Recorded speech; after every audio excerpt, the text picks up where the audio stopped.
کل گزشتہ 14 دسمبر سن 2025 کو میں دارالعلوم دیوبند وقف کے بلائے گئے اس اجلاس میں شریک تھا جو امام المحدثین علامہ انور شاہ کشمیری رحمۃ اللہ علیہ کی یاد میں منعقد کیا گیا تھا۔ اسی اجلاس کے دوران یہ خبر آئی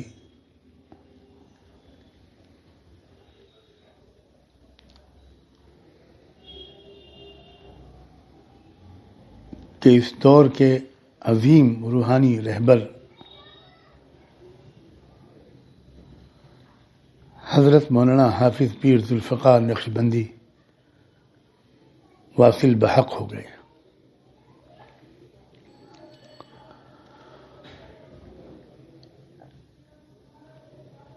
تھوڑی دیر کے بعد کچھ ایسی خبریں آئیں جن سے یہ معلوم ہو کر قدر اطمینان ہونے لگا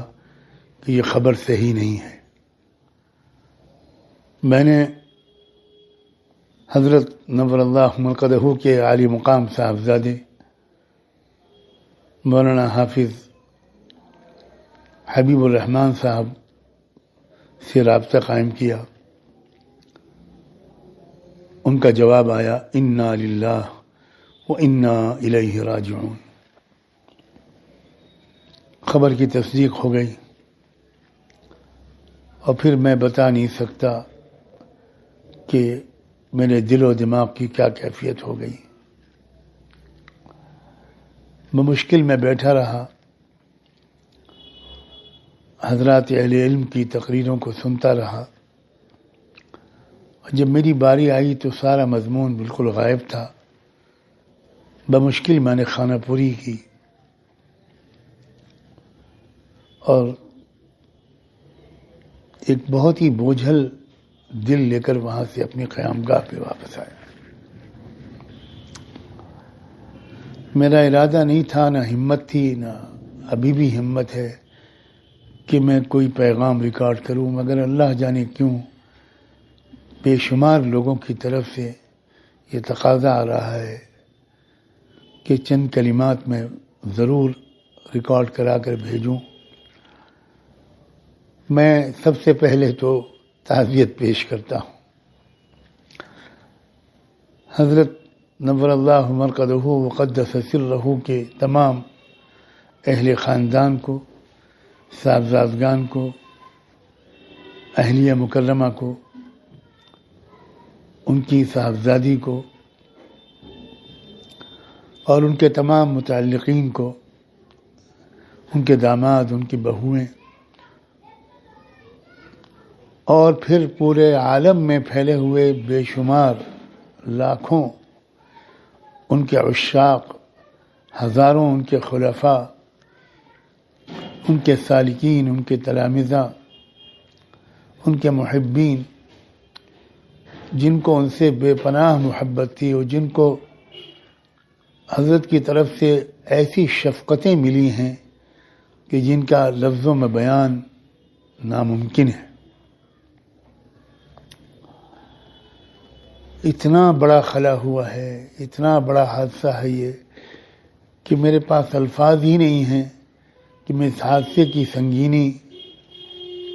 اور اس خلا کے بارے میں کچھ کہہ سکوں۔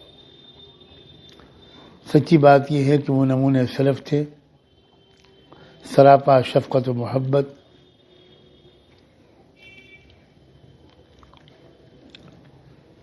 عجیب دل پذیر انداز بیان تھا، اور خاص طور پر کالجوں یونیورسٹیوں میں پڑھنے والے نوجوان بچوں اور بچیوں کے لیے تو وہ واللہ ایک مسیحا تھی۔ اس نئی نسل کے نوجوانوں کو اسلام سے اور اکابر اہل علم سے قریب کرنے کا جو کام تنہا ان سے اللہ نے لیا ہے، اس کی نظیر تلاش کرنا مشکل ہے۔ وہ عالم دین بھی تھے، حافظ قرآن بھی تھے،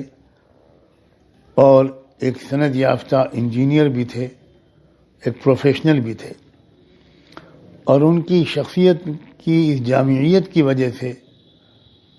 یونیورسٹیوں اور کالجوں میں جو کام ان سے اللہ نے لیا، اور یہ عصری تعلیم یافتہ طبقہ جس طرح ان کے ذریعے سے راہ یاب ہوا، وہ ایک بہت بڑا تاریخی کارنامہ ہے جو اللہ کی توفیق سے انہوں نے انجام دیا۔ میں اس وقت ان کے تمام خلفاء، اہل خانہ، ان کے عشاق و محبین، ان کے تلامذہ، ان کے رفقائے کار، سب کی خدمت میں تعزیت پیش کرتا ہوں، اور دست بستہ یہ گزارش کرتا ہوں کہ میرے لیے یہ جو خطا کار آپ سے مخاطب ہے سجاد نعمانی، اس کے لیے یہ دعا فرما دیں کہ کل روز محشر ان سے ملاقات ہو تو شرمندگی نہ ہو، وہ صالحین کے زمرے میں ہوں گے انشاءاللہ، اور امید ہے کہ عرش الہی کے سائے میں ہوں گے، کہ اللہ ہماری بھی وہاں تک رسائی نصیب فرما دے، اور ان کے اور دوسرے اکابر کے وسیلے سے بارگاہ نبوت تک پہنچنا اور قدمین شریفین قدم بوسی بھی نصیب ہو جائے، اور اس جنت میں ہم کو بھی جگہ مل جائے جس میں یہ صالح لوگ ہوں، ہم بھی وہاں ان کی زیارت سے اپنے دلوں کو منور کرتے رہیں۔ بس میں ان کلمات پر اجازت چاہتا ہوں، اور اپنے لیے خاص طور پر میں آپ سب سے دعاؤں کا طالب ہوں۔ جزاکم اللہ وبارک فیکم۔ دل و جان سے دعا ہے اللہ تعالیٰ ان کے درجے بلند فرمائے، اعلیٰ علیین میں ان کو جگہ نصیب فرمائے۔ وآخر دعوانا ان الحمد للہ رب العالمین۔ حضرت ہی کی زبان سے ایک دو اشعار ہیں جو میں چاہتا ہوں کہ آپ سماعت فرمائیں۔ نہ کسی کی آنکھ کا نور ہوں، نہ کسی کے دل کا قرار ہوں، جو کسی کے کام نہ آ سکے میں وہ ایک مشت غبار ہوں۔ کوئی مجھ پہ آنسو بہائے کیوں، کوئی مجھ پہ دیپ جلائے کیوں، کوئی مجھ پہ پھول چڑھائے کیوں، میں وہ بے کسی کا مزار ہوں۔ میرا رنگ روپ بدل گیا، میرا یار مجھ سے بچھڑ گیا، میرا رنگ روپ بدل گیا، میرا یار مجھ سے بچھڑ گیا، جو چمن خزاں سے اجڑ گیا، میں اسی کی فصل بہار ہوں۔ جزاکم اللہ